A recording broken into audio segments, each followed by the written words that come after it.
I'm joined once again by a super nice guy who's been given an incredibly raw deal by a system that I frankly object to. Douglas Mackey, welcome back to the show. How are you, my friend? I'm doing good. Thanks, Jason. Great to be here. It's good to see you again, and I'm glad to hear that you're doing well and doing good. You are a do-gooder. You've got a great You got a great X channel. I can see, over the months that we've kind of grown to know each other through the internet, I can understand how you grew because you've got a great sense of humor. You're constantly posting poignant and thoughtful things on X. People can follow you there at Doug Mackey Case. They can also follow you on Substack, and people can help support your legal defense at Meme Defense Fund. For people who don't remember Douglas, he is the guy who got jammed up for posting memes. Why don't you just give us a little background, Doug, for people who might have missed it? Yeah, so in 2016, I posted a meme that I just found on the internet that said that Hillary Clinton supporters could cast their vote by text. And this meme was floating around, and 4 or 5 years later, under Joe Biden, they turned this into what was really the first planned lawfare political prosecution case, because this predates the J6 thing even. So I was convicted, and the case is on appeal and waiting on the appeal, which is taking quite some time. Should be interesting to see what the appeals court rules. And so you told us last time how you got all jammed up in the Eastern District of New York. I've learned quite a bit about that. I presume that goes to the Second Circuit when you're on appeal, right? Yes, that's absolutely correct. And have you had any cases in the Second Circuit prior to this, or this is going to be your first foray into the appellate court? Yeah, this is my first foray to court, period. So, Unbelievable. And I mean, they wanted to put you in jail. They really have tried to ruin your life. And frankly, look, just because you're not in jail, this has been a huge financial burden on you and your family. Congratulations, by the way, you've had a child since this all happened. So I'm glad it hasn't impacted your life to that extent. But give us a little bit more background, because I want to talk about this some more. Yeah, no, thank you. It's exactly like you just said. It's extremely financially taxing and just mentally, emotionally taxing as well. And for, having to deal with and have family members dependent on me and all that. So yeah, they sentenced me to 7 months in federal prison. And I'm fortunate enough that the appeals court saw the merits to the appeal, that they granted an appeal bond, so I don't have to serve any time. And we are, President Trump has been very friendly to my case and sympathetic to my plight. And however, we would like to win at the appeals court. So instead of go to President Trump for a pardon. So we're hoping to win that in the appeals court, so that there's a precedent that this kind of law can't be abused in this manner. So that's where I'm at right now, and we've had some great fundraising, and but all the money definitely goes out the door. There's no question about it. I mean, some people think, oh, you raise a bunch of money, like you're sitting on a pile of money. Like every single dollar has gone to either attorneys or discovery fees and all that kind of jazz. So it's Right. very, very taxing. Yeah, I mean, and when you say discovery fees, there's lots of logistical and technical things involved in you producing documents and sending them around, I'm sure. I mean, I've had a small taste of lawfare, but nothing like what you've had. I've got a case in the Second Circuit as well. It's good hmm to see that Give, Send, Go, and some of these other things have allowed you to raise money. But didn't you have some problem with GoFundMe not allowing you to even use their platform? Oh yeah, with GoFundMe, I didn't even try to use GoFundMe because I viewed it as a fait accompli that they were going to ban me in 2 seconds and refund everybody the money. So yeah, GoFundMe is a no-go. Yeah, I mean, we've seen that happen a million times. There's I have a lot to say about GoFundMe, but not for today's show. And I am under an unconstitutional court order right now. There's certain things I can't talk about, but I hope to discuss that with you in the future because you've become so educated, not as a lawyer. I'm not a lawyer. You're not a lawyer, but you and I have been forced to become experts in lawfare and counter lawfare, right? Yeah, absolutely. I would say that I've had to learn the criminal side and you've become the expert on the civil side. Yeah. And I mean, believe me, it's not something I'm necessarily proud of, but it's just been forced upon me. And, the reason why I wanted to invite you back today, Doug, not just because I'm so sympathetic to your case and I want you to win. I want people to also understand how important it is what you're doing, that you're not just going to President Trump. You could use a lot of this money to, appeal to President Trump through various methods and try to get a pardon. But I want people to really focus on what you just told us, that you want to win for everybody's freedom so that this sort of thing can't be abused in the future. And we've already begun to see a taste of how it is being abused just a few weeks ago. And a lot of people have forgotten about this. I know we're on the verge of seeing Iran get destroyed and perhaps plunging into another 20-year-long disaster. People have basically forgotten about this, but we've got James Comey a few weeks ago was on the beach and he just happened to find this amazingly coincidental arrangement of seashells. He wasn't playing with Legos that day. Doug, tell us a little bit about this and how you feel this impacts your case or is important relative to your case. Yeah, so I mean, this is very relevant, this James Comey figure coming across this 8647, which so he says he came across this arrangement of seashells, which can be taken two ways, really. 86 can mean, get in a restaurant world, get the client or the customer out of here. But it also has another meaning in the sort of intelligence and sort of spycraft world, which is kind of like eliminate the target. So it's when we're talking about freedom of speech, the government wants to come down on people like me who share a meme that's satirical, that's humorous, and then you look at the kind of venom that's being spewed by the likes of Comey, and look, threats when they cross a certain threshold are no longer legal. Obviously, it's sort of a high bar, but this kind of a threat is not viewed as usually something that's legal. I mean, it's borderline if it's not really like an imminent threat, then sometimes you can sort of get away with saying things like this. But it's funny that these people become free speech absolutists when it comes to them wanting to push their own Yeah. sort of illegal or barely legal point of view.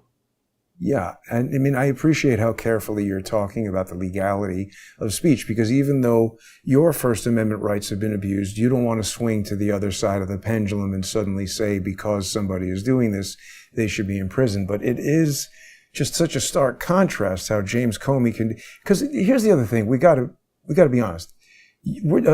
Doug, were you ever the director of the FBI? Just Exactly. wondering. I don't No, think so, never right? have been. Yeah. Do you have a Juris Doctor degree? Have you been a federal prosecutor? Do you know all about the law? Or are you just a random guy who was screwing around on Twitter with funny memes who put up something that was not even remotely as explosive as what James Comey just did here? I mean, it's just the contrast to say that we've got a two-tier justice system. It's really understating the problem, wouldn't you say? Oh yeah, absolutely. I mean, we're talking about my account, which is only seen by a handful of people. And then we got James Comey with 500,000 or a billion, and he's seen as a leader of the resistance.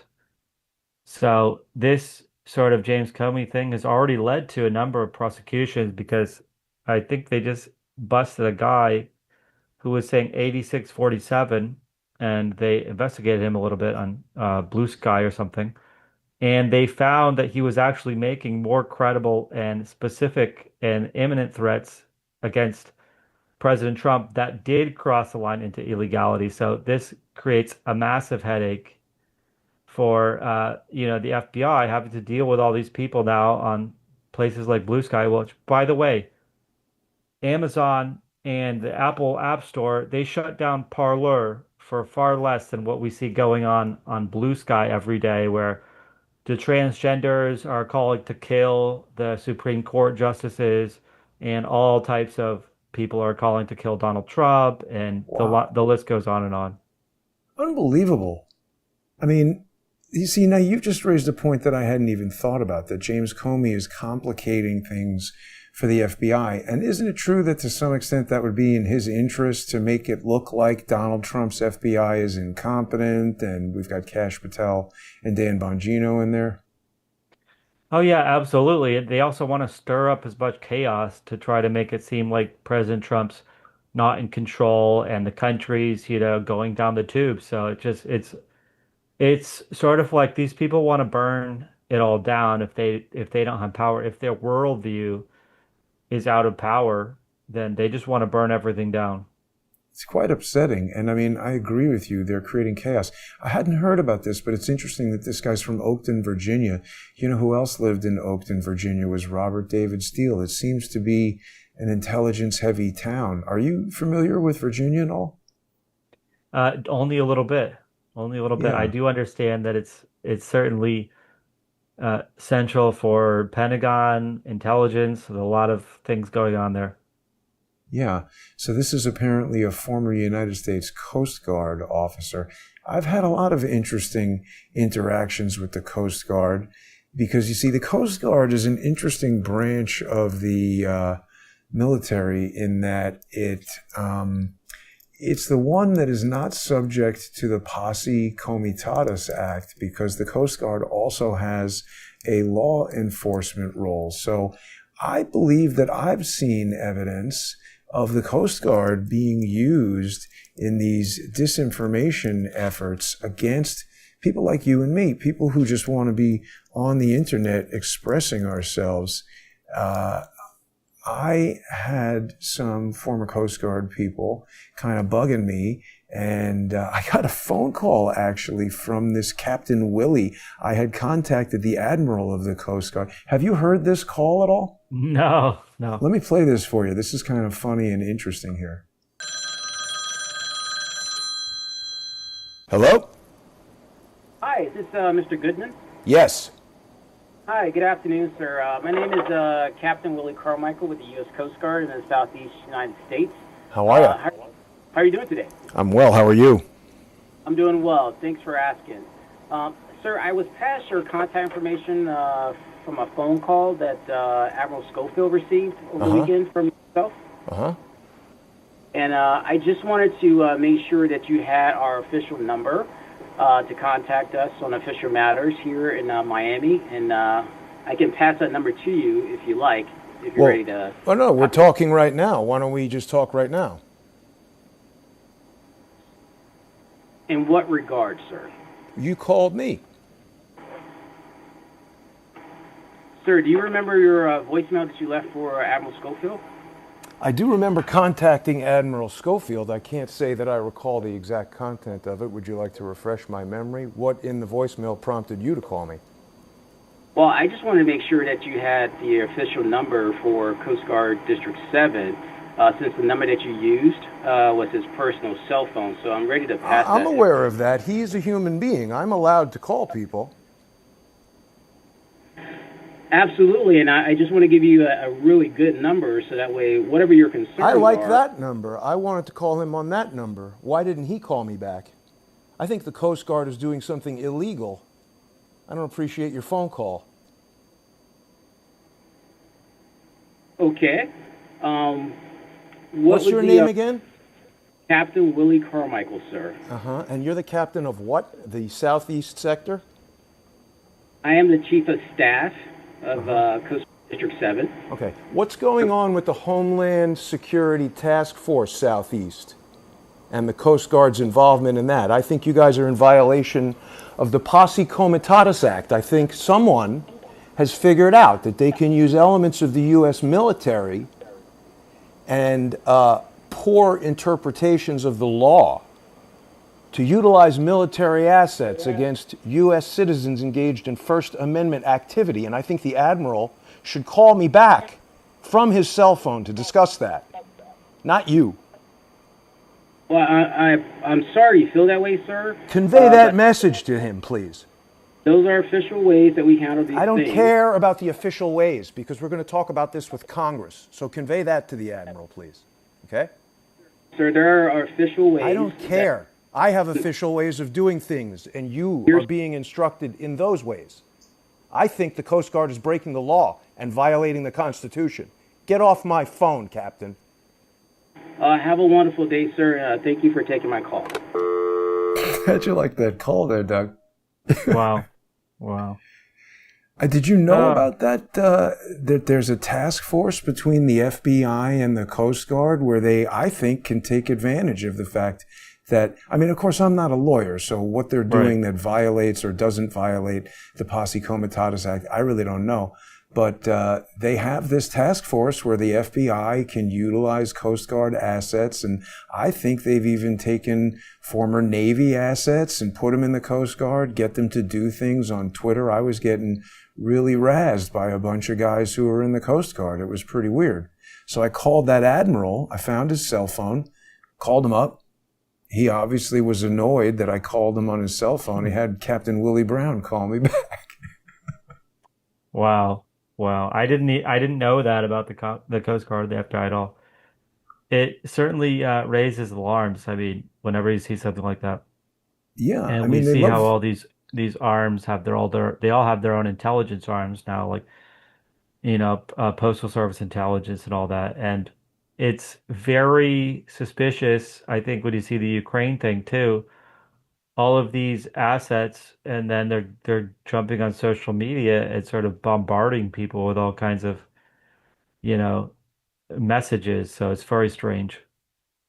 It really is. And I mean, again, that whole Coast Guard vector came at me when I was doing research into the Butler, Pennsylvania assassination attempt. There was a former, I guess he was former Navy or maybe he was a former Army Ranger or something who now said he was working for the Coast Guard. So, I mean, I think you're probably aware of the FBI JTTF, the Joint Oh Terrorism yeah. Task Force, where they basically join up with local law enforcement. And there's a lot of questions about the constitutionality of these things.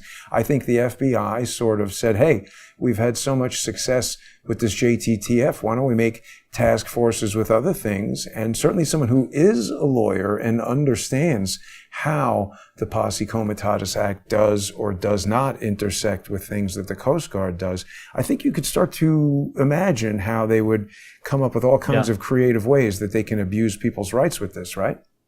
Oh yeah, absolutely.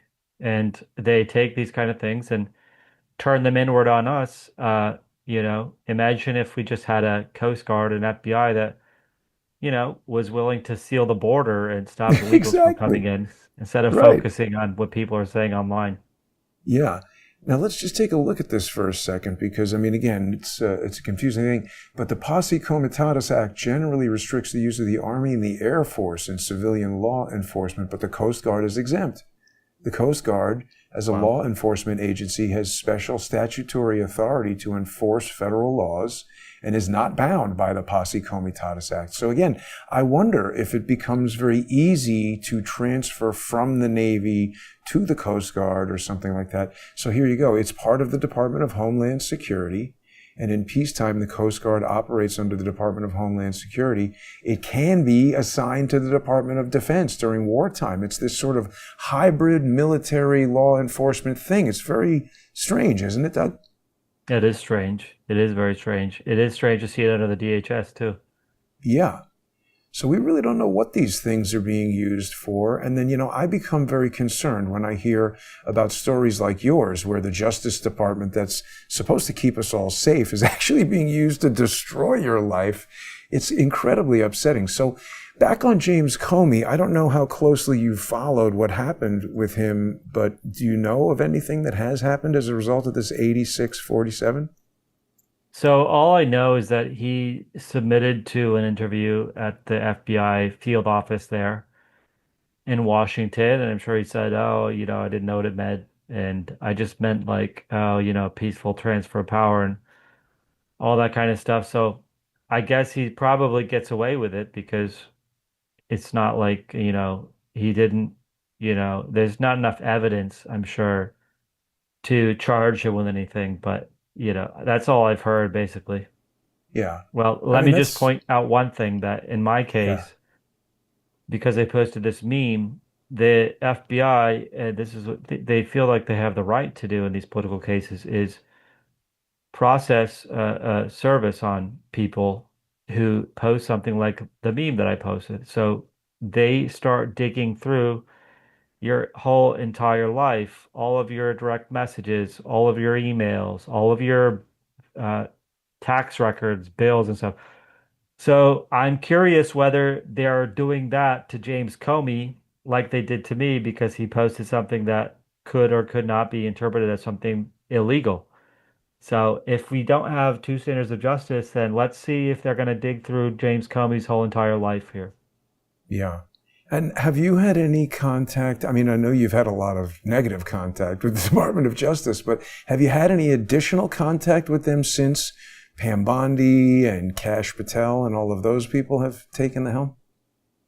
So I haven't had any really direct contact. I did have the pleasure of meeting Ed Martin, Ah, and I do know that they're taking a look at a lot of cases like mine, and there's a whole laundry list of cases.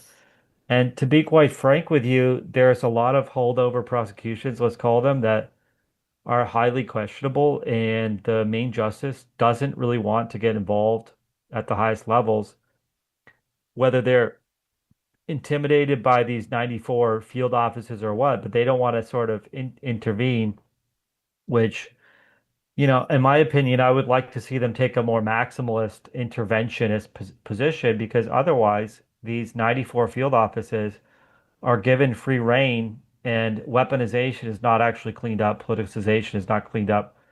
The same bad actors are not cleared out. I mean, what we saw Ed Martin do in the DC field office was he went in there, identified the problem, basically people, and fired them on day one. But I can tell you that that's not happening in 90 to the 93 other offices, and it's a shame. wow. Yeah, I mean, that is. I was familiar with Ed Martin and, what he was doing there. I mean, I had never spoken to him or anything like that, but it seemed like he was doing a great job. And then we had Tom Tillis really coming out pretty hard against Ed Martin to try to prevent him from becoming he was just the interim U.S. Attorney in Washington, Yeah. D.C., if I'm not mistaken. And now we've got Judge Janine Pirro in there. I had noticed that Ed follows me on Twitter because I was posting a lot of stuff about Tom Tillis and had found that Tom Tillis was involved in what appears to be a really serious multi-million-dollar legal scam, real estate scam. Has Judge Janine taken up the mantle in any manner similar to Ed Martin, do you know? So from what I understand, she has, but remember that she is running the Washington field office. So, their jurisdiction is sort of limited in that respect. So for example, my case has nothing to do with the Washington field office. Um, or yeah, the Washington field office, the Washington U.S. Attorney's office, I should say. Right. So yeah, I understand that she picked up the torch is my understanding. And have there been any positive changes in the Eastern District of New York, U.S. Attorney's Office since Trump took office? Do you know? Well, I don't know 100%, but we saw, unfortunately, I know people that were being prosecuted in the EDNY on very suspicious sort of circumstances, very questionable cases, and they have continued with these cases. They haven't intervened. To be frank, I don't know anything about Joseph Dosell, as you see him here, who's the acting U.S. attorney, and he's the nominee for U.S. attorney in Brooklyn. And I don't know that much about him. I know he's a local guy from Long Island. And to be quite frank, I don't know what he's done, in the district there. There was a case from some people that I got to know a little bit from this company called One Taste, and they have practiced a sort of weird Eastern uh, meditation thing. That's kind of like, to be quite frank, it's a little bit odd and strange called orgasmic meditation. Now, the bottom line for me in that case is not orgasmic meditation. It's not something I partake in by any stretch of the imagination. However, I saw the same exact type of thing that they did in my case, where they, first of all, brought a single count conspiracy charge. They lied over and over again about the authenticity of some of the evidence. And they lied through their teeth until they couldn't lie anymore. And then at the last minute before the trial, they said, "Okay, sorry, we're not going to bring up the diary anymore because it's not authentic." And the FBI agent is sort of a rogue cowboy, which we see in New York, and he failed to follow chain of custody for evidence. And it's not Wow. the first case where he did it. It's actually the second case. The other case he did it was the Rainier case. Huh. And the problem with the EDNY is that the judges let the prosecution get away with it. And if you're going to let them lie and misrepresent and give them not even a slap on the wrist, if they get caught, then they're going to keep doing it over and over again. And that's a pattern of behavior that I don't see being rooted out in the EDNY at all. The acting U.S. attorney went on Twitter and went on, and sent out a press release celebrating this conviction that they got for this case in the EDNY, where it's a forced labor charge, but it's a bunch of, people that uh, adults who willingly joined in with this meditation group. And then years down the line, they're like, well, I regret, I should have done that. I regret that. I spent too much money on that. I took out credit card debt to pay these people. And I slept around with people I shouldn't have slept around with. And they turned this into a forced labor conspiracy. Wow. You see, you're identifying a problem that I think is not just limited to the Eastern District of New York. I agree that is a problematic spot for sure, but I think this is happening. This is a widespread problem where it almost feels like, particularly young attorneys just see this happening and they figure this is the way that it's done. Our justice system has been so corrupted by this. I mean, the net result is that there just is no justice and you can't rely on getting a fair shake in court. It's basically luck, and if you're politically aligned with whoever is in charge at the time. Yeah, absolutely. It's 100% luck. And look, once they bring a case, they never dismiss it. I mean, I know we had a slight difference of opinion on the SDNY there when they dismissed the Eric Adams case, but the bottom line, and maybe they shouldn't have dismissed that particular case, but I would like to see Main Justice go in and clean up these places and put them on notice that, look, if we catch you doing this kind of behavior, like, first of all, you're out, and we're not going to pursue these sort of questionable cases anymore. We're going to Yeah. dismiss them, even if they're already, almost at trial or whatever. There's another gentleman in Utah by the name of Dr. Moore who, he gave people saline shots instead of the COVID vaccine because these were people who were on the kidney transplant list or the organ transplant list, and they weren't going to get an organ transplant unless they got a COVID shot. So he sort of gave them the certificate. And Ooh. they're throwing the whole entire book at this guy, and 18 US 371 and all this stuff, and a lot of people in the military too. But what we've learned is that all those people in the military are being reinstated with back pay if they so choose. The ones that skip the COVID vaccine. So it's like at a certain point, they need to sort of drop these sort of witch hunts, I think. Well, not only that, wasn't there recently some study, maybe from Japan, that said the more COVID vaccinations you get, let me be careful what I say here. It was finding some correlation between, yeah, here it is. So this is the NIH. So I guess that's a respected source according to YouTube. Yeah. This is death after the administration of COVID-19 vaccine approved. Has a causal relationship been demonstrated? That's a hell of a Yeah. study. The abstract here tells us that more than 8 billion doses of COVID-19 vaccines have been administered globally so far, and 44.29% of people are fully vaccinated. Holy cow.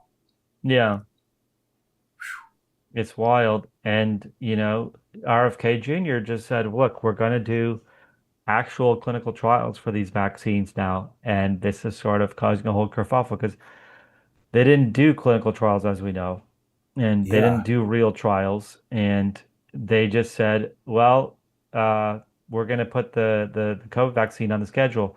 Pregnant women, little tiny babies, all need to get a flu shot and a COVID vaccine, and the list goes on and on. And so, this doctor who was just trying to get his patients, taken care of, and it's not like he profited on this endeavor. It's not like he put a bunch of money into his pocket either. No, he And put so, his whole entire career at risk, and look at what he's gotten as a result of it. Doesn't sound too good for that guy. no, it doesn't sound good for him at all. And yeah, this is the exact kind of case where main justice should override these local offices. Because look, they're gonna do the same thing. My prosecution was being investigated and lined up for years under Trump. Wow. And they kept, obviously, they don't tell them what they're doing. They don't tell Donald Trump what they're doing. Right. They investigate these cases and then they either bring them or they convince Trump to bring them or they just wait until he's out of office. And if we don't rein in these U.S. attorneys' offices, that's what they're going to do for the next 3 years, guaranteed. And they're going to do the same exact thing that they did when they went after Trump. Mm. And they went after the pro-life protesters. The list goes on and on. Yeah, it's a really troubling set of circumstances, Doug, because when and I think you recognize this, and you're not trying to blame Donald Trump, but when you say that this No. happened under Donald Trump's DOJ, it's the fact is you're talking about a guy who's the chief executive of the United States. And anybody who's ever run a company, I mean, I used to run a company, there were 7 employees, and sometimes you'd discover that somebody was up to something that you didn't know about until it created a problem. And you're like, wait a minute, you did what? And so we've got all these divisions doing things. It's just inherently impossible for Donald Yeah, Trump to oversee all of it. exactly. The problem was more with Bill Barr and this, but that's what's going to happen. Like, yeah, of course, Trump has nothing to do with this. He has no idea what's going on with every single investigation that's open. But you got to keep, if you don't keep these officers on a tight leash, then that's what's going to happen over and over again. Unfortunately, it doesn't seem like Pam Bondi is doing that very effectively. I think she's appearing on the news quite a lot, and she looks great for a woman of 60. But so far, we've heard, we're going to see Epstein files, but now Kash Patel says, no, Epstein killed himself. There's nothing to see, no videos from that island, nothing at all. Trust me, he's smoking cigars with Joe Rogan, can't be lying. What do you think about that Kash Yeah, Patel situation?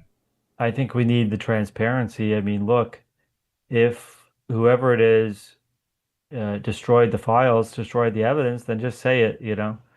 If the evidence is there, and I've heard things like we don't want to victimize people but like let's get some transparency. I mean, why can't they either send if let's say this sort of treasure trove of videos exists, well, censor it and let a dozen reporters look at it. Do something with it. Don't just say, oh, one day uh, we hear that the evidence is gone. The next day we hear, well, it's just too much. We don't want to victimize people over again. And then, did he kill himself? Did he not kill himself? Well, why can't they show the video of that? And if that video is destroyed, like, look, let's put all the cards on the table. But that's what I'd like to see. It was a pretty strange interview with Joe Rogan. I mean, it seemed like he was excited to be there and, enjoying the celebrity aspect of it. I don't know. I'm not trying to get you to say anything that might get you in trouble. I know you're relying on the cooperation of a lot of these people potentially to help your case, but I've been extremely disappointed with Kash Patel.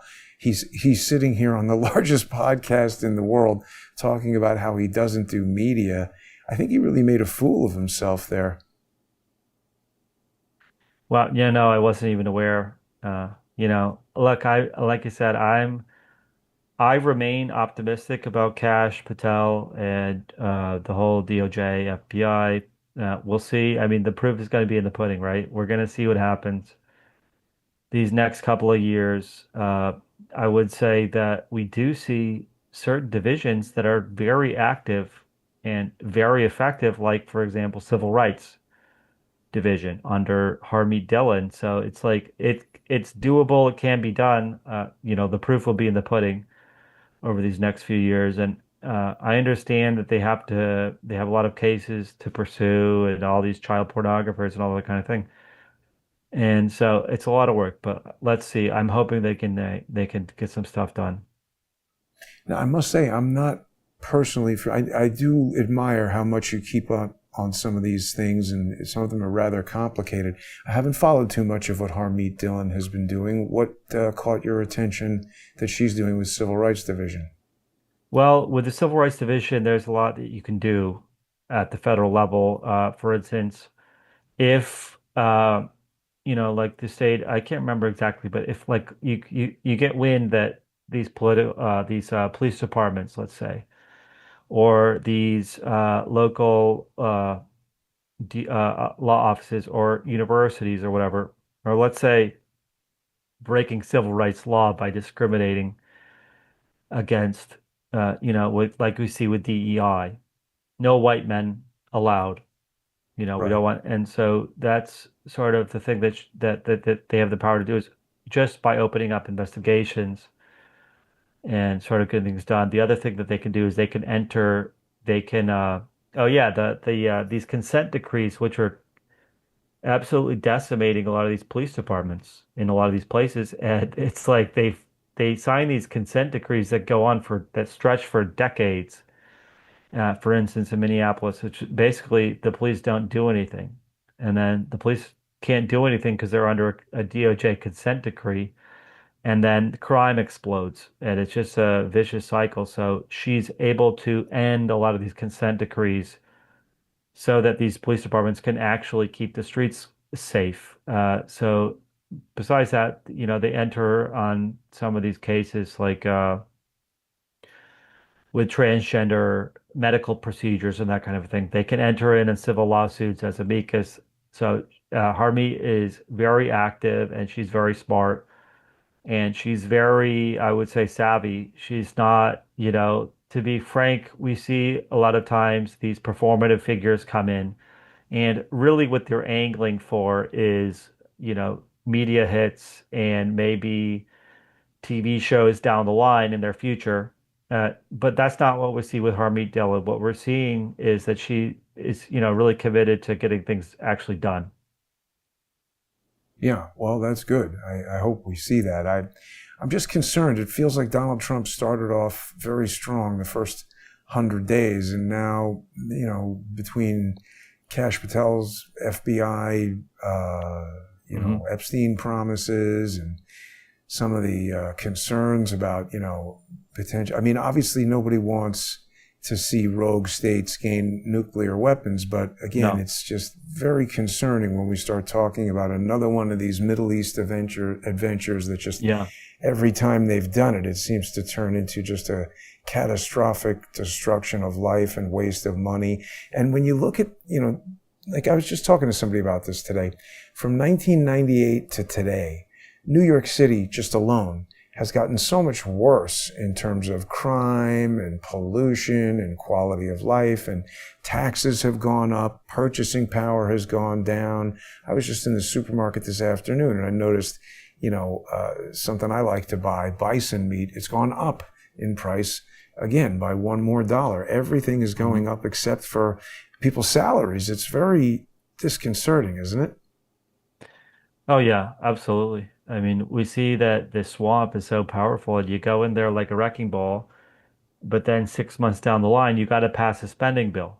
And Yeah. then they've kind of got you where they want you at that point. They got a million levers to pull on you. I mean, it's just very difficult. I still have confidence in President Trump that he's going to get the job done. But, even like we see with the whole Iran Middle East thing, where sort of, you know, Israel can kind of go in there and bomb half of Iran, and then the pressure to finish the job, so to speak, becomes insurmountable. on Right. President Trump. So like Right. it's sort of like well, you can't just leave it alone, but you don't want to, it's very difficult basically. It create these catch-22s, and they got everybody, when you're the most powerful man in the most powerful office, is trying to manipulate you and influence you one way or another. Yeah, it's true. I mean, it's an incredibly difficult position to be in. I'm very concerned when I see, rallies and riots and things in Times Square. People are thinking, Oh oh, yeah. Iran doesn't have the ability to reach the United States with a missile. But of course, stupid Joe Biden has spent the last 4 years letting everybody under the sun into the United States. And, New York Times or whoever it was saying that reports of sleeper cells in the United States are unverified. I don't know about unverified. I just walk around New York City Yeah. and I see troves of criminals all over the place. So I don't know if you need to verify it. It just seems very probable. Now, Doug, we've got an Oh yeah, interesting absolutely. comment here from one of our viewers on YouTube, 8647. I don't know how you feel about this kind of stuff, but it was pointed out that when Comey posted that, it was 8,647 days since 9/11. Do you think that's a coincidence, or was James Wow. Comey sending some kind of message? I mean, I wouldn't rule anything out there because we know that, a lot of people view these numbers, this numerology thing, as something that's important to them. So I wouldn't Exactly. rule anything out.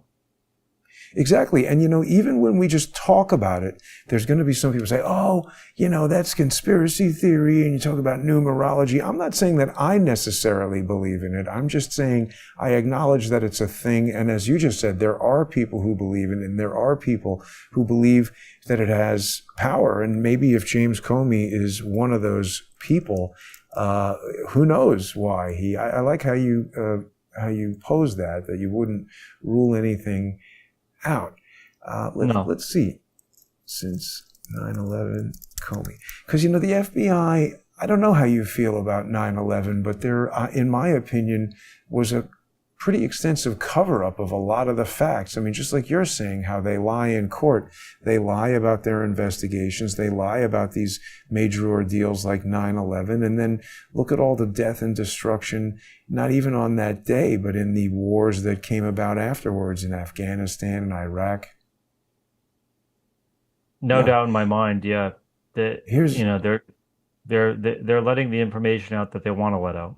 That's it. exactly. Here's an AI overview, Doug. It says Mhm. 8,647 days after the 9/11 attacks was May 15th, 2025.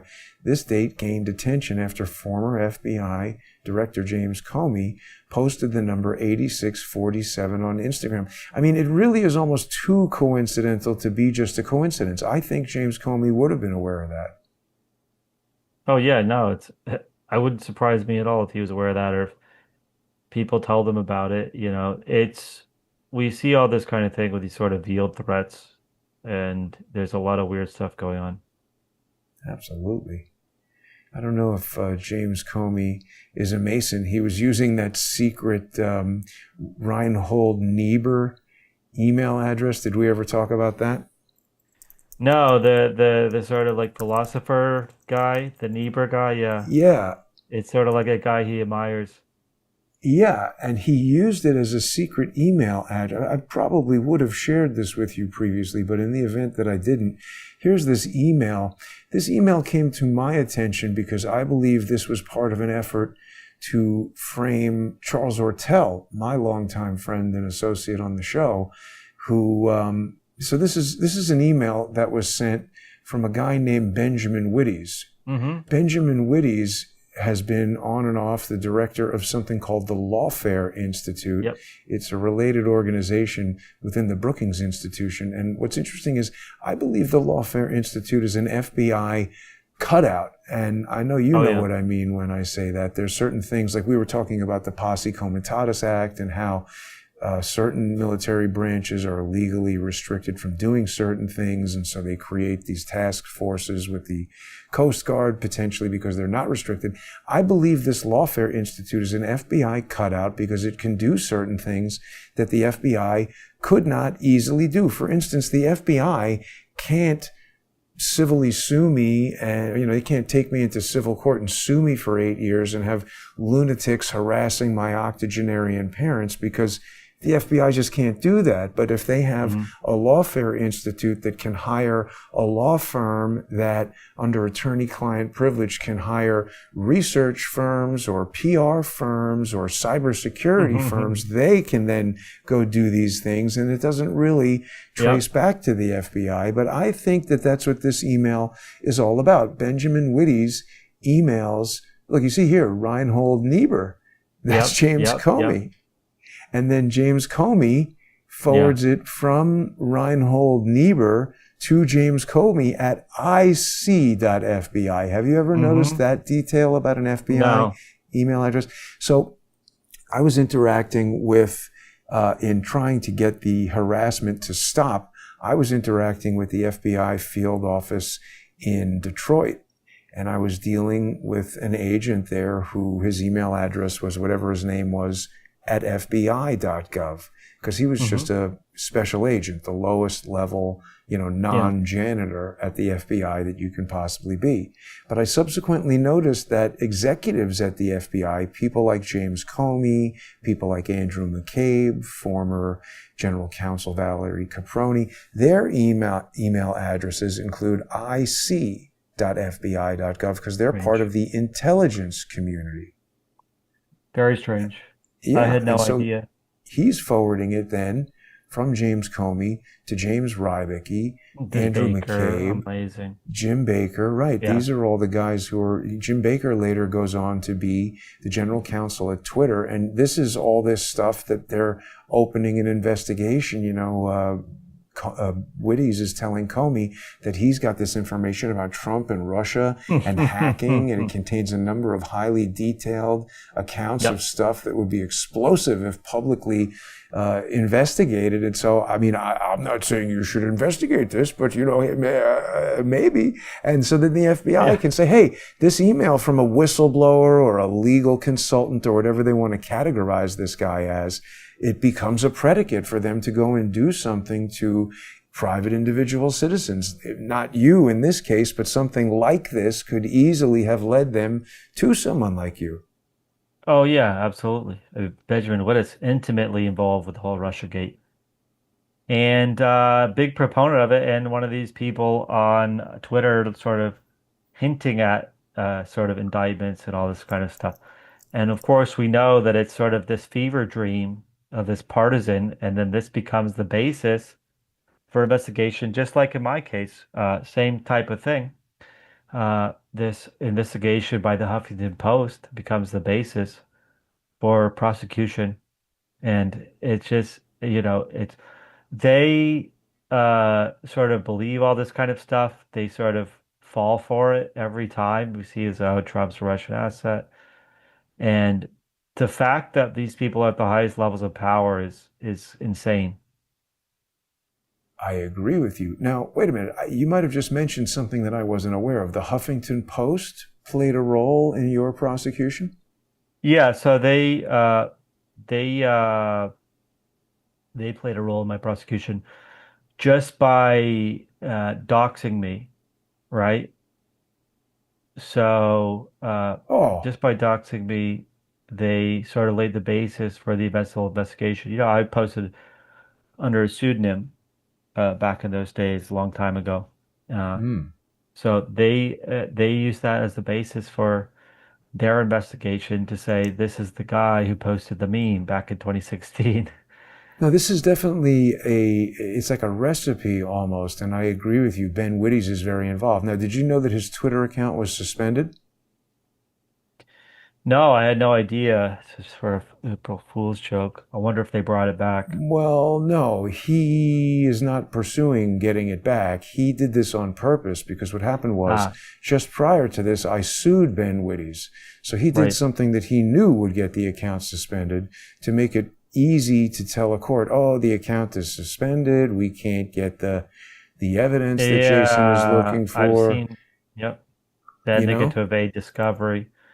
Exactly. I've seen someone else do that recently in civil court, which is a man by the name of Chuck Johnson.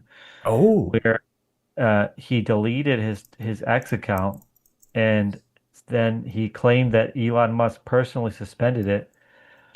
And then a couple weeks later, in discovery of these civil suits, he said, well, I can't access the Twitter account anymore because See, Elon Musk, well, he's the one you've been in court enough yeah. to know, Doug, that even though that might not be true, see, there's a moment there where if you can convince the judge that it's not accessible and the judge says, well, all right, that's it. We don't have access to that. Let's move on.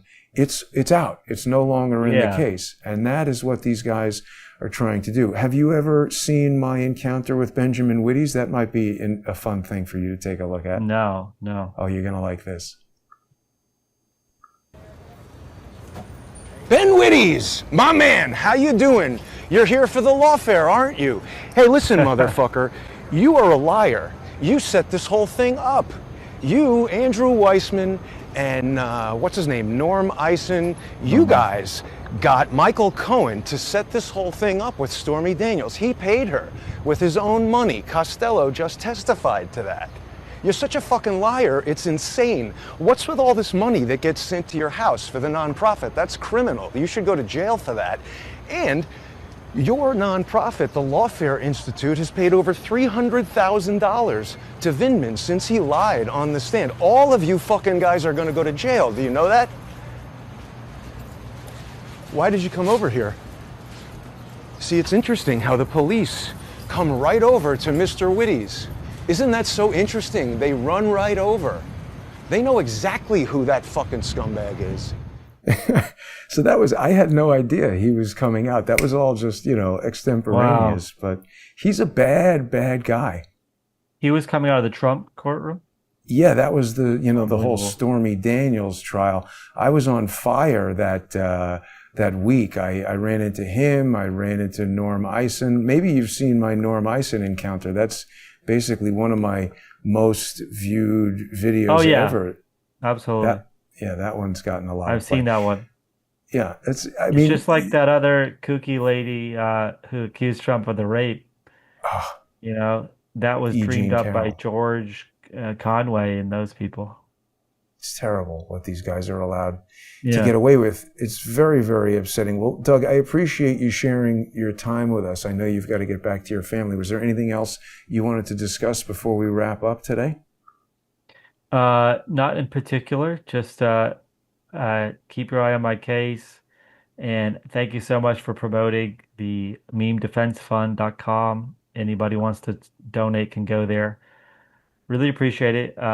We'll be keeping an eye on the current events of the news and keeping my eye on your account.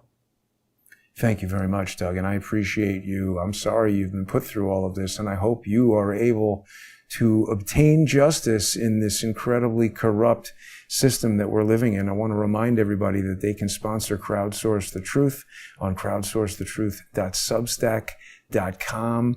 You can also go to subscribestar.com or patreon.com/crowdsourcethetruth. And of course, people who are following me on X at JG_CSTT can subscribe there to receive sponsor exclusive content and to sponsor the show. Doug Mackey, great to see you. Have a great weekend. And thanks for watching, everybody.